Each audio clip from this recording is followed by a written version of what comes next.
আজকে আমি যখন ছাদে গেছি একটু কাজ করতে, মামাম কত দুষ্টুমি করে জানো, টুকটুক করে উঠে গেছে ছাদের মধ্যে। ছাদের কাদাগুলোকে পাড়িয়ে গোটা বাড়িটাকে কাদা কাদা বানিয়ে দিয়েছে। আমন দুষ্টুমি করে, তাই না? ওই এমন দুষ্টুমি। আর হচ্ছে জামা পরতে চায় না, জামা পরলে ওর গা চুলকায়, বিরক্ত লাগে, জামা খুলে দেয়, জামা পরতে চায় না। হচ্ছে বীর পালোয়ান হয়ে গেছে, এত বড় হয়ে গেছে আর এত বীর পালোয়ান হয়ে গেছে, যার জন্য জামা কাপড় পরা লাগে না। আর এখন বসেছে দেখো আমার পায়ের উপরে।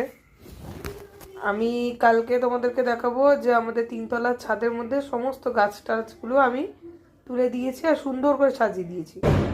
তো কালকে ভোরের দিকে আমি একটা ছোট মিনি ব্লগ করে তোমাদেরকে দেখাবো যে সুন্দর করে কীভাবে গুছিয়েছি বাড়িটাকে, যতটা পেরেছি এখন। আর বাদ বাকি তো গুছানো চলছে।